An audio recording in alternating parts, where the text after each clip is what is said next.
Friends, നമുക്കൊരു second brain ഉണ്ട് എന്ന് പറഞ്ഞാൽ നിങ്ങൾ വിശ്വസിക്കുമോ? എന്നാൽ അത് സത്യമാണ്. നമ്മുടെ ശരീരത്തിനുള്ളിൽ നമുക്ക് ചിന്തിക്കാൻ ഒരു തലച്ചോർ മാത്രമല്ല, രണ്ടാമതൊരു തലച്ചോർ കൂടി. സയൻസ് ഇതിനെ കുറിച്ച് പറയുന്നത് കേട്ടാൽ ശരിക്കും നിങ്ങൾ ഞെട്ടിപ്പോകും. ഈ ഒരു അത്ഭുതകരമായിട്ടുള്ള രഹസ്യം അറിയുന്നതിന് മുൻപ് നമ്മുടെ ചാനൽ ഇപ്പോൾ തന്നെ സബ്സ്ക്രൈബ് ചെയ്യുകയും വീഡിയോ ലൈക്ക് ചെയ്യുകയും ചെയ്യണേ. അതുപോലെ തന്നെ നിങ്ങൾക്ക് സ്ട്രെസ്സോ ടെൻഷനോ ഒക്കെ വരുമ്പോൾ ഫുഡ് കഴിക്കുന്ന സ്വഭാവം ഉണ്ട് എങ്കിൽ നിങ്ങളുടെ ഒരു സ്പെഷ്യൽ ഫുഡ് ഏതാണെന്ന് കമന്റ് ചെയ്യണേ, അല്ലെങ്കിൽ ഒരു ബ്ലൂ ഹാർട്ട് കമന്റ് ചെയ്യേ. നമുക്ക് ചില സമയത്ത് ഒരു കാര്യം ചെയ്യുമ്പോൾ ഒരു ഗട്ട് ഫീലിംഗ് തോന്നാറില്ലേ?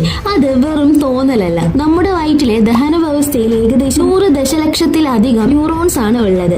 ഇതിനെയാണ് ശാസ്ത്രജ്ഞന്മാർ നമ്മുടെ രണ്ടാമത്തെ തലച്ചോർ എന്ന് വിളിക്കുന്നത്. നമ്മുടെ മൂഡിനെ നിയന്ത്രിക്കുന്ന സെറോട്ടോണിൻ എന്ന ഹാപ്പി ഹോർമോണിന്റെ 60% ഉണ്ടാകുന്നത് തലച്ചോറിലല്ല, മറിച്ച് നമ്മുടെ വയറ്റിലാണ്. അതുകൊണ്ടാണ് ടെൻഷൻ വരുമ്പോൾ നമ്മുടെ വയറ്റിൽ ഒരു പിടുത്തം അനുഭവപ്പെടുന്നത്. ചുരുക്കത്തിൽ പറഞ്ഞാൽ നിങ്ങളുടെ വയറ്റിന്റെ ആരോഗ്യം മോശമാവുകയാണ് എങ്കിൽ അത് നിങ്ങളുടെ മാനസികാവസ്ഥയെയും ബുദ്ധിയെയും വരെ നേരിട്ട് ബാധിക്കും. അപ്പോൾ നെക്സ്റ്റ് ഒരു സീക്രട്ടുമായിട്ട് വരുന്നത് വരേക്കും സ്റ്റേ ക്യൂരിയസ്.